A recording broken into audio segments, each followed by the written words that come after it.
जी, जो आपने अभी बताया बच्चों की हालत, आप भी ये लिख रहे हैं कि महाराज जी, बचपन से कुसंग में पढ़कर कक्षा 9वीं से ही मुझे धूम्रपान एवं शराब सेवन की बुरी लत लग गई, जिसके कारण मेरा मन पढ़ाई में नहीं लगता। अत्यधिक क्रोध के कारण ना चाहते हुए भी अपने माता पिता को अपमानित कर देता हूँ। मैं अभी कक्षा 12वीं का छात्र हूँ और मैं इस छोड़ना चाहता हूँ, इसलिए आपकी शरण में आया हूँ महाराज जी। अब बच्चा छोड़ना तो आपको ही पड़ेगा। हम तो आपसे निवेदन कर सकते हैं कि आज वृंदावन आए हो, अगर थोड़ा भी आप हम पर श्रद्धा रखते हैं तो हमारे सामने खड़े होकर के आप एक कसम खाइए कि आज के बाद शराब नहीं पिएंगे। मैं आपके सामने खड़े होकर कसम खाता हूँ कि मैं आज के बाद कुछ भी शराब वगैरह धूम्रपान या गलत चीज़ों की बहुत सेवन नहीं करूँगा। भगवान सहयोग करेंगे, भगवान सहयोग करते हैं। दूसरी बात, एक हमारी प्रार्थना मान लीजिए, रोज अपने माता पिता के चरण छूजिए। जी गुरुजी। छुएंगे? जी पक्का? पक्का। ठीक। तीसरी बात आप हमारी मान लीजिए, 24 मिनट राधा नाम जप करेंगे। जी। घड़ी से देखकर 24 मिनट एकांत में राधा नाम जप करेंगे। जी। इस समय आप जो मनावे धर्म के अनुसार करो कार्य और पढ़ाई करो, नशा न करना। 24 मिनट राधा नाम, रोज माता पिता के चरण छूना, और कोशिश करो ब्रह्मचर्य नष्ट ना होने पावे जब तक ब्याह ना हो। फिर आप देख लो आपका जीवन कितनी जल्दी उन्नतिशील हो जाएगा। ठीक है जी। चलो, भगवान की कृपा ना होती तो आप हमारे पास आते ही नहीं। भगवान की कृपा आप पर है तो उसका रसास्वादन कीजिए। ठीक है जी महाराज। हाँ, आज के बाद गलती करना मत। ठीक है? ठीक है महाराज जी, आज बहुत सारे बच्चों की यही हालत है महाराज जी। काफी जने आपको सुनते हैं महाराज जी, आपकी तरफ से निरंतर इस बात पे जोर दिया जाता है कि व्यसन से मुक्त हुआ जाए, माता पिता की सेवा। और बट महाराज जी, बहुत ऐसा ही, ये तो एक उदाहरण था महाराज जी, ऐसे हजारों लाखों बच्चे महाराज जी इसी गर्त में जा रहे हैं, बचपन से ही स्कूल शिक्षा स्तर से ही, फिर कॉलेज में, फिर अब इसमें देखो, संत महात्माओं के प्रति पहले तो अश्रद्धा प्रकट कर दी गई है समाज में। कुछ फिल्में, कुछ सीरियल ऐसे बना दिए गए। दूसरी बात, कुछ ऐसी गंदी बातें हो गई जिससे संतों के प्रति अश्रद्धा हो गई। नौजवान लोग वही बातें देखते हैं। यदि संतों की वाणी पर विश्वास हो जाए तो हमारा समाज सुधर जाए, यदि संतों पर श्रद्धा हो जाए तो हमारा समाज सुधर जाए। एक प्रार्थना जरूर हमें करेंगे कि अगर नकली नोट है तो असली नोट उसका होता है, असली वर्जन होता है उसका। तो अगर कोई पाखंड करता है तो कोई सच्चा भी होगा। भगवान से प्रार्थना करो कि सच्चे संतों का संग मिले तो निश्चित जीवन का परिवर्तन हो जाएगा, निश्चित परिवर्तन हो जाएगा। बिना सत्संग के परिवर्तन नहीं होगा। अपने पास तो ऐसे ऐसे मरीज आए हैं कि उन्होंने कहा कि मैंने शराब नशा ये छोड़ने के लिए कई बार नशा मुक्ति केंद्र में हम भर्ती हुए, लेकिन फिर भी नहीं छोड़ पाए। और जब से आपका सत्संग सुना तो 40 साल का शराबी मैं आजीवन के लिए छोड़ चुका हूं, तब आपके पास आया हूं। तो सत्संग जो काम करेगा वो कोई औषधि काम नहीं कर सकती। यदि ईमानदारी से साधु का संग किया जाए और थोड़ी देर सत्संग सुना जाए तो हमारे जीवन का परिवर्तन निश्चित हो जाएगा। देखो, अगर ये बच्चा सत्संग न सुने होता तो ये आता ही नहीं। ये सत्संग ही लाया है इसे कि मुझे सत्संग बचा सकता है, उसे आशा है कि मुझे संत बचा सकते हैं, मुझे सत्संग बचा सकता है। तो देखो, भगवान ने उसको नियम में बांध दिया। अगर ये नियम निर्वाह कर लेगा तो इसका जीवन उन्नतिशील हो जाएगा। आप अपने ये खुद अपने देखेगा कि मेरा जीवन कितना प्रगतिशील हो रहा है। इसलिए हमारे संत महात्मा विचरण करते रहते थे, गांव गांव जाकर, घर घर भिक्षा लेकर उनको उपदेश देते थे। अब आज का समय इतना भयावह हो गया है, हमें तो बड़ा आश्चर्य लगता है कि गांव के सैकड़ों लोगों के बीच में, पालघर में सैकड़ों लोगों के बीच में संत वेशधारी को मारा जा रहा है, जबकि कोई भी प्रमाण नहीं है कि ये चोर हैं, कि डाकू हैं, कि उनके पास राइफल निकली, कि चाकू निकली। अगर राइफल और चाकू भी निकले तो पुलिस को अर्पित करना चाहिए। जान से मारने का अधिकार समाज को नहीं है, लेकिन संतों को दौड़ा दौड़ा कर मार डाला।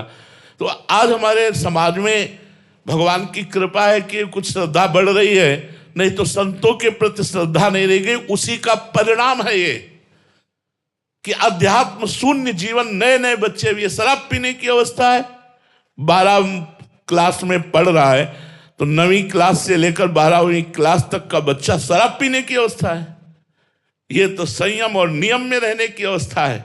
तो ये क्या परिणाम हुआ? कुसंग, सत्संग ना मिलने के कारण बच्चा कुसंग में फंस करके अपने जीवन को नष्ट कर रहा है।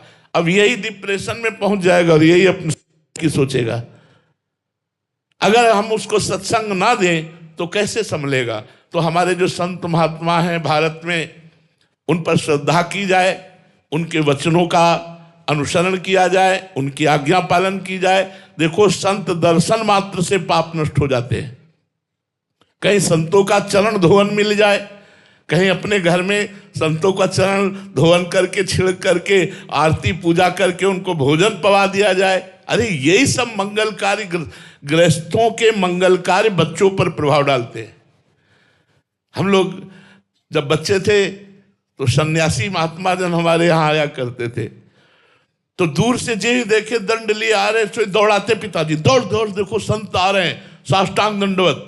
जो ही संत आकर विराजमान हुए, पात्र से उनके चरण धोना, चरण धोने के बाद आरती करना, फिर साष्टांग दंडवत होना, हाथ जोड़कर खड़े रहना। उसी का परिणाम हुआ कि वही रंग हमारे ऊपर चढ़ा और हम भी भगवत मार्ग के पथिक बने। संत कृपा करें तो संत बना दें, और संतों पर श्रद्धा नहीं रह गई तो फिर समाज की दुर्दशा निश्चित है, क्योंकि संत ही तो संभालते हैं। संत न होते जगत में तो जल जाता संसार।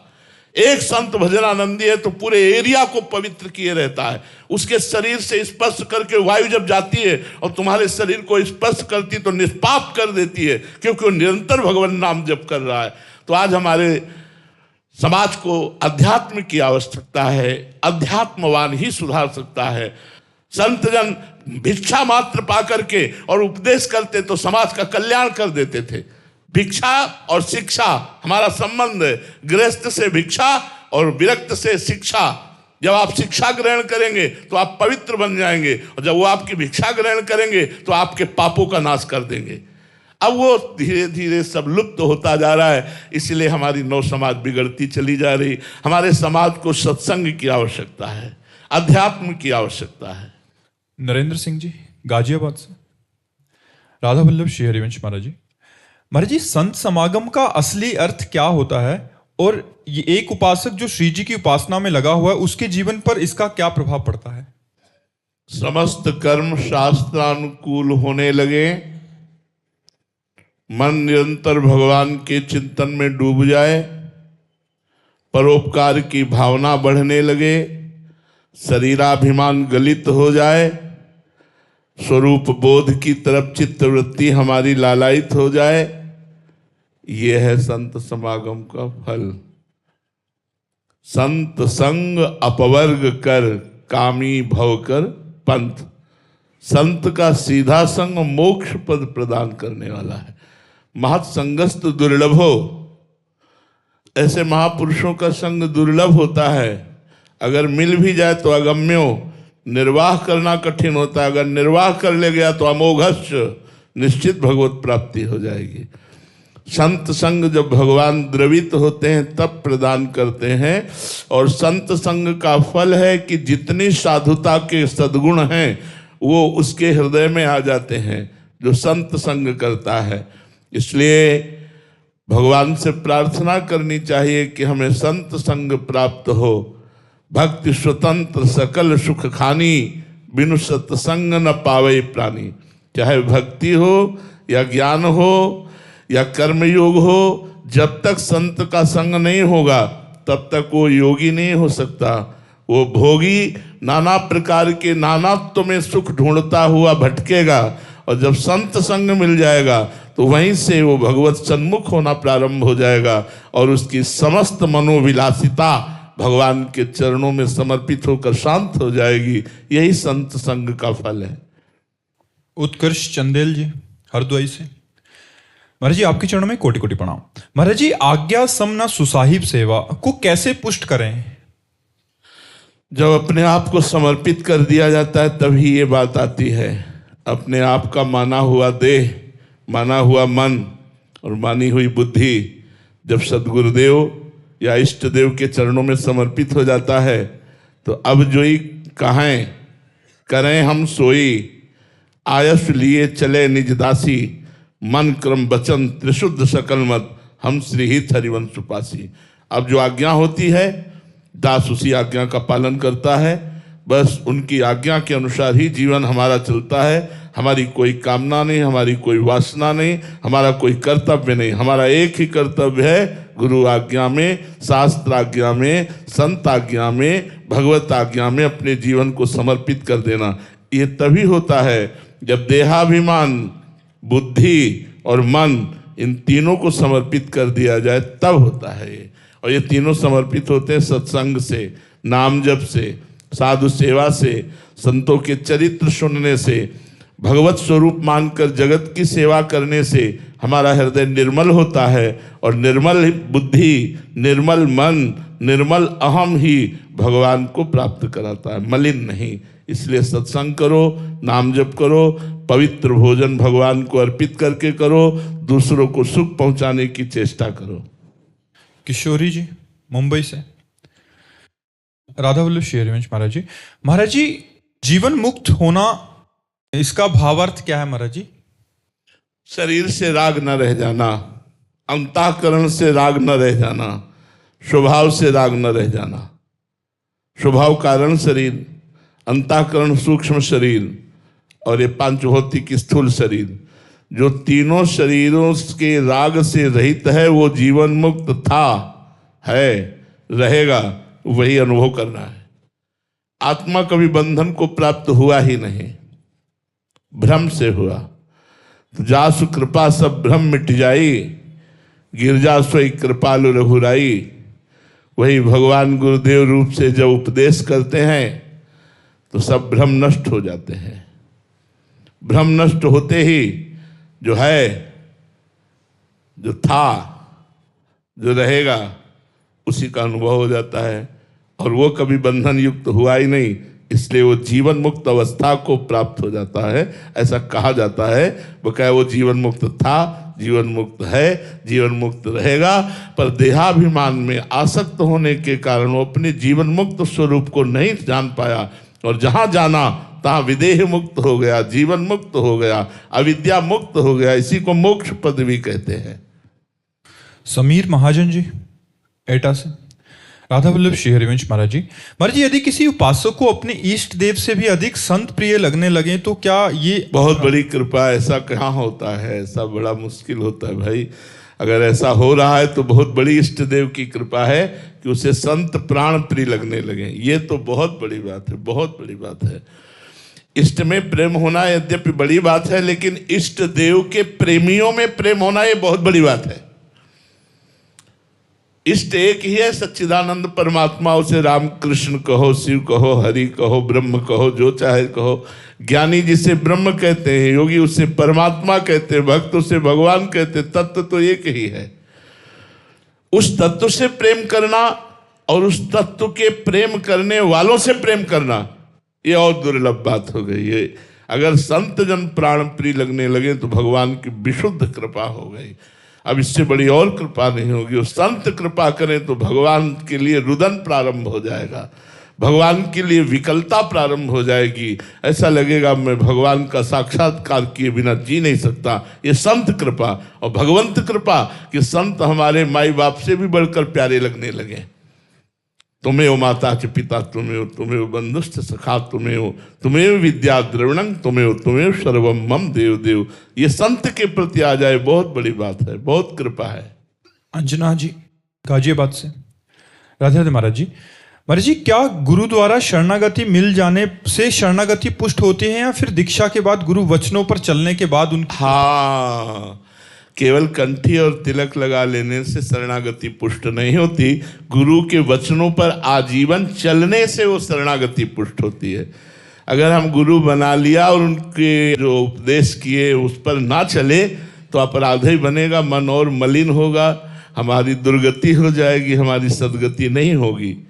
पर यदि हमने गुरुदेव का वरण किया और उनकी आज्ञा का पालन करने का उन्हीं के बल से प्रयास कर रहे हैं तो निश्चित हम सफल हो जाएंगे, अध्यात्म की उन्नति में हम पहुंच जाएंगे, अर्थात निरंतर भगवत स्मरण परायण हो जाएंगे। ये गुरु कृपा आज्ञावर्ती पर ही उतरती है। गुरु कृपा जो है शिष्य तो लाखों होते हैं, पर लाभ कोई बिरला ही ले पाता है। वही बिरला जो उनकी आज्ञा पर चलता है, तन मन प्राण धन सर्वस्व समर्पित करके गुरुदेव के इशारे पे चलता है, वही कृपा पात्र माया पर विजय प्राप्त कर लेता है। ओंकार विधाने जी महाराष्ट्र से। राधे राधे महाराज जी। महाराज जी, आपकी वाणी से सुना था कि हमें किसी बात पे राजी नहीं होना, पर ये मन थोड़ा भजन हो गया, सत्संग सुन लिया या कोई सांसारिक कार्य पूर्ण हो गया तो इसमें ही राजी हो जाता है। ऐसा लगता है कि हमारी साधना अच्छी हो रही है, फिर धीरे धीरे संसार में राजी होने लगता है। कैसे हम जब तक प्रीतम ना मिले इस बात। नियम नियम नियम नेम के बिना प्रेम नहीं होता।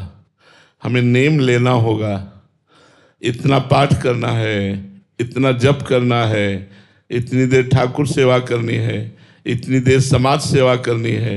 सबका फल निरंतर सुमिरन, निरंतर भगवत स्मृति, इसमें नियम काम करता है। नियम पूर्ण होने पर तृप्ति का अनुभव नहीं होना चाहिए, असंतोष होना चाहिए। अभी और मान लो 8 घंटा हम भजन करने लगे तो अभी 24 घंटा बकाया है, उसमें तो 8 ही घंटा हुए। इसलिए हमें 24 घंटा का लक्ष्य रखना है। हम जब बच्चा थे तो हमारे गुरुदेव भगवान ने 2 बजे उठाना प्रारंभ किया था, रात्रि के 2 बजे। 13 वर्ष कक्षा 9 पढ़ करके गुरु जी की शरण में पहुंच गए थे। बड़े कृपालु और भजनानंदी संत थे। तो 2 बजे रात्रि हुए, बच्चा उठ। 2 बज गए, देखो किसान लोग बैल और हल लेकर जोतने जा रहे हैं, तो उठो बैठो, माला लो, खड़े हो जाओ, टहलो। फिर उन्होंने कहा कि जीवन भर का एक नियम ले लो कि 1 मिनट कभी भगवान का विस्मरण नहीं होगा। बस वो नए हृदय में बात बैठ गई। तो आज तक संतोष नहीं है साधना में, आज तक ये तृप्ति नहीं हुई कि बस बहुत हो गया। रोज हृदय व्याकुल रहता है कि जैसा भजन होना चाहिए उस तरह का भजन नहीं होता, जैसी रहनी होनी चाहिए वैसी हमारी रहनी नहीं है। हे भगवान, कब ऐसी कृपा करोगी कि हमारे अंदर साधुता आवे, हमारे अंदर आपके लिए रोना आवे, तड़पना आवे, निरंतर भजन आवे। साधु का पूरा जीवन व्यतीत हो जाता है, लेकिन वो कभी अपने में देख ही नहीं पाता कि मेरे में भजन है। भजन करते हुए भी भजन की अतृप्ति रहना, यही भजन का लक्षण है। भजन करते हुए भजन में तृप्ति का बोध हो जाना कोई अपराध बन गया। भजन करते हुए इतनी व्याकुलता बढ़ जाना कि रात दिन भजन करते हुए हम भजन ही मांगे, भजन के सिवा और कुछ नहीं। भजन से बढ़कर के कोई शुभ कर्म नहीं है। इसलिए हम किसी भी शुभ कर्म के लिए कोई संकल्प ना करें, निरंतर भजन परायण रहे। मनुष्य जीवन भजन करने के लिए मिला है, लेकिन संकल्प नहीं करना। संकल्प केवल भजन का करना है, तब हमारी ये जो छोटी छोटी बातों में तृप्ति हो जाती है। जब हमारा बड़ा संकल्प होगा तो जैसे ऐसे अगर आपका लक्ष्य बन जाए निरंतर भजन, तो घंटा 2 घंटा भजन आपको जलाएगा। यार ये क्या अभी कोई भजन हो रहा है? 24 घंटे भजन। सोवत हूँ रसना रटे राधा कृष्ण सुनाम। ऐसी तन्मयता भजन में हो कि शयन में पड़े और मंत्र चल रहा है। अगर कोई अच्छा उपासक जो भजन करता है वो हमारी बात को समझ रहा होगा कि वो शयन में लेटा भी है तो भी मंत्र चल रहा है, उठ के बैठ गया बिना प्रयास के मंत्र चल रहा है। रात दिन भजन में जो लगे रहे, उनका लक्ष्य जब ये बन जाता है भजन, तब फिर तृप्ति नहीं होती, फिर अतृप्ति बढ़ती जाती है। वही अतृप्ति विरह बन जाती है, वही विरह भगवत साक्षात्कार का कारण बन जाता है। नीतू जी दिल्ली से। राधे राधे महाराज जी। गुरुदेव भगवान, आजकल देश के भविष्य बच्चे आपको श्रवण करते हैं। महाराज जी, आपकी विनम्र प्रार्थना है कि आजकल रिजल्ट घोषित होने का समय है महाराज जी, मई जून, जिसमें बच्चे असफल होते हैं तो वो व्याकुल होकर या डिप्रेशन में आकर कोई भयावह कृत्य कर देते हैं। तो महाराज जी, ऐसे में उनके अंदर आध्यात्मिक बल या इस स्थिति में वो क्या सोचें कि उनका। देखो, पहली बात तो होती है हम फेल तभी होते हैं जब हम अपने विषय पर अभ्यास नहीं करते। आज हमारे बच्चे ज़्यादातर प्रमादी हो रहे हैं। मोबाइल, व्यसन, व्यभिचार, ये 3 बातें हमारे बच्चों में, नौजवानों में बहुत जोर से अपना प्रभाव दिखा रही हैं। मोबाइल में गंदे दृश्य देखना, मोबाइल में समय नष्ट करना, घंटों उसी में लगे रहना, खिलवाड़ करना, और कोई न कोई नशा करने लगना, कोई न कोई बॉयफ्रेंड गर्लफ्रेंड जैसी ऐसी गंदी बातें हृदय में धारण कर लेना। तो व्यभिचार और व्यसन और ये व्यर्थ समय नष्ट करने के कारण, अपनी पढ़ाई में एकाग्रता ना होने के कारण हम फेल होते हैं। हमारे प्रश्न जितने भी होते हैं वो हमारे अध्ययन किए हुए विषय के ही होते हैं। 6 क्लास का प्रश्न 6 क्लास में ही होगा, 8 क्लास का प्रश्न 6 क्लास में नहीं होगा, क्योंकि वो उसी विषय को पढ़ाया गया है, उसी में प्रश्न होगा। तो आप अपने विषय को पुष्ट नहीं किए, ये आपकी कमजोरी रही, फिर भी निराश होने की जरूरत नहीं है। अगला वर्ष है ना, आप अगले वर्ष अच्छे बच्चे बनिए, व्यसन छोड़िए, गंदे आचरण छोड़िए और खूब पढ़ाई में अच्छे नंबर लाइए। निरुत्साहित होकर करना या डिप्रेशन में पहुंच जाना, ये तो बहुत ही मूर्खता की बात होगी। यह अमूल्य मानव जीवन भगवत प्राप्ति के लिए है। यदि आप इसे भगवान को नहीं समर्पित कर पाए, व्यर्थ के कार्यों में नष्ट कर दिया, तो लाभ क्या मिला। आध्यात्मिक पढ़ाई के साथ साथ आधुनिक पढ़ाई अत्यंत आवश्यक है। गीता भागवत आदि के 1-2 श्लोक स्कूल में जरूर होने चाहिए। ब्रह्मचर्य, मन संयम, इंद्रिय संयम, पवित्रता, भोजन पवित्रता, इस पर चर्चा होनी चाहिए। अब बच्चे जो मन मानी सो खाते हैं, जो मन माए सो करते हैं, वो सब गलत होता चला जाता है। इसीलिए वो फेल हो जाते हैं, क्योंकि अपने विषय पर एकाग्रता ना होने के कारण विस्मृति जागृत हो जाती है। विस्मृति के कारण वो प्रश्न का उत्तर नहीं दे पाते। तो हमें लगता है ब्रह्मचर्य से रहा जाए, पवित्र भोजन पाया जाए। इसलिए पहले गुरुकुलों में रखा जाता था, क्योंकि उसमें संयम प्रधान होता। संयम प्रधान, बड़े विवेकवान, बड़े बुद्धिमान, बड़े स्मृतिवान, बड़े लोक कल्याणकारी जन प्रकट होते थे। बाल्यावस्था से उनकी ऐसी रचना की जाती थी गुरुकुलों में कि वो हमारे देश को सुख पहुंचाने वाली वृत्ति धारण करते थे। अब तो छोटे छोटे बच्चे जहाँ विद्या विनयम ददाति, वहाँ अभिनय कर रहे हैं, अपने माता पिता को डांट रहे हैं, अपने माता पिता की अवहेलना कर रहे हैं, हिंसात्मक वृत्ति में उतर आते हैं। आप अगर थोड़ा भी डांटे तो कहेंगे हम कर लेंगे। ऐसी परिस्थितियां बच्चे प्रकट कर रहे हैं कि माता पिता टीचर सब असहाय हो रहे हैं। तो यदि बच्चों को आध्यात्मिक शिक्षा मिले और वो अध्यात्म से जुड़े तो ही सुधार हो सकता है, अन्यथा आधुनिक पढ़ाई उनका सुधार नहीं कर पाएगी। आध्यात्मिक के बिना आधुनिकता उसको संभाल नहीं पाएगी और गड्ढे में गिरा देगी। जगदीश सिंह नेगी जी, देहरादून से। राधे राधे महाराज जी। महाराज जी, किसी जीव या साधक पर ईश्वर की कृपा और उच्च चेतना कब और कैसे प्रकट होती है? कहा नहीं जा सकता, कहा नहीं जा सकता। कब और कैसे, कहां और किस पर, कहा नहीं जा सकता। इसका उत्तर है कहा नहीं जा सकता। पता नहीं दया निधान कब, कहां, किस पर, कैसे रीझ जाए और कैसे कृपा हो जाए। एक क्रूर हिंसक ब्रह्मर्षि बन सकता है, एक क्रूर हिंसक ब्रह्मर्षि बन सकता है। जीवन भर व्यभिचार करने वाले के मुख में अंतिम समय नारायण नाम आ जाता है। कब, कहां, कैसे कृपा हो जाए, कुछ नहीं कहा जा सकता। कृपा के लिए कोई विधान नहीं है, कोई संविधान नहीं है। वो कब, कहां, किस पर हो जाए, बस यही अहेतु की कृपा का यही चमत्कार है। जब वो हो जाती है तब समझ में आता है हम पर कृपा हो गई। पर हमारे अंदर कोई सद्गुण नहीं है, हमारे अंदर कोई पात्रता नहीं है, हम कृपा के लायक नहीं है, पर कृपा हो गई। अब हो गई तो जगत पूज्य बन जाएगा, वो भगवान का प्रिय बन जाएगा, वो महापुरुष बन जाएगा। कृपा है क्या बना दे। इसलिए कब, कहां, किस पर, कैसे, इसका उत्तर नहीं दिया जा सकता। शुभम कुमार जी, झारखंड से। राधे राधे महाराज जी। महाराज जी, जिस प्रकार से आप विरक्त होकर राधा रानी को इस कोटि के दास बने, वैसे मैं ग्रस्त में रहकर बिल्कुल आपकी जैसी स्थिति प्राप्त कर सकता हूं। कै साल के हो? 23 साल। 23 साल, 10 साल तो पीछे हो गए। अभी तो अब पहले ही 10 साल पीछे हो गए। हमने तो 13 से ठाकुर जी ने हमें से शुरू करवाया था, तो 10 साल पीछे हो गए। अब इसके बाद कितनी वासनाएं हैं, क्या क्या वासनाओं के खेल खेले हो, वो मिटाना। प्रेमानंद ऐसे थोड़ी होता है। पहले विषयानंद का त्याग करे, जगदानंद से वैराग्य ले, फिर लोक परलोक के भोगानंद का त्याग करे, तब कहीं जाके प्रेमानंद होता है। प्रेमानंद ऐसे थोड़ी हो जाता है। बात समझ रहे भाई? प्रेमानंद गृहस्थ विरक्त नहीं देखता, वो तन्मयता और अनुराग देखता है। जहां तन्मयता और अनुराग है वही प्रेमानंद है। प्रेमानंद किसी व्यक्ति का नाम नहीं, कि स्थिति है। प्रेम और आनंद, प्रेम है प्रियाजू और आनंद है लालजू।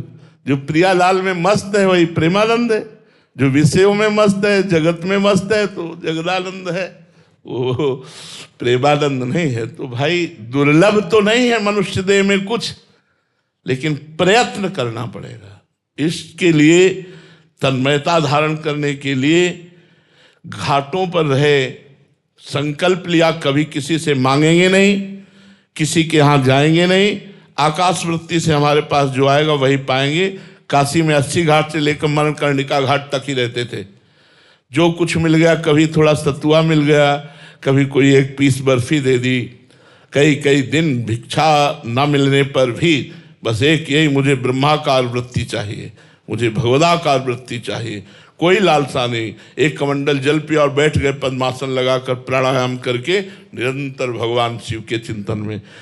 अब कैसे करना, तो वही पड़ेगा, चाहे गृहस्थ में हो चाहे विरक्त में हो। जब लक्ष्य प्राप्त करना है तो संपूर्ण भोगों से वैराग्य प्राप्त करके तन्मयता पूर्वक भगवान का भजन करना पड़ेगा।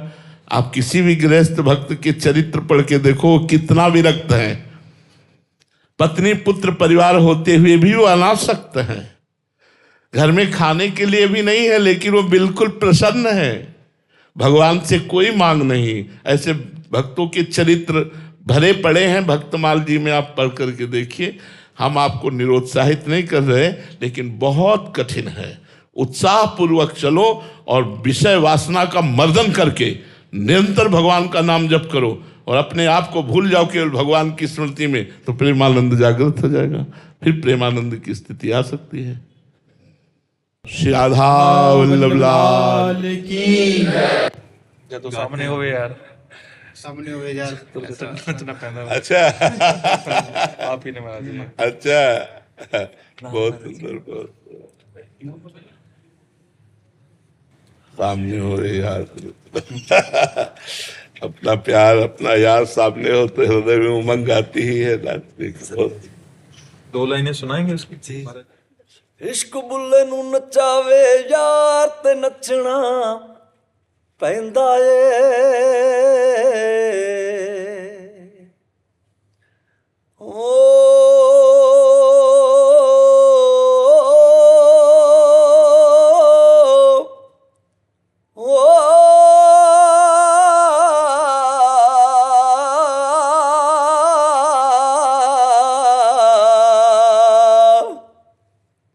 इश्क बुल्ले नू नचावे यार ते नचना पैंदा ਏ सामने होवे यार ते नचना पैंदा ਏ सामने होवे यार ते नचना पैंदा ਏ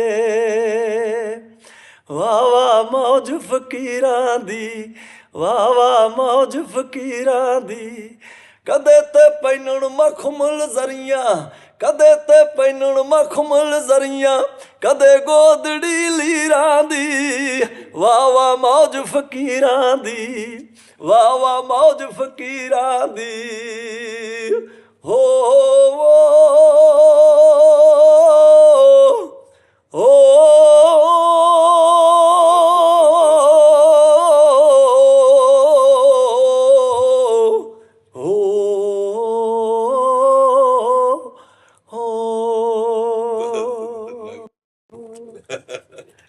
आवाज में दम है, करुणा है, बहुत सुंदर है।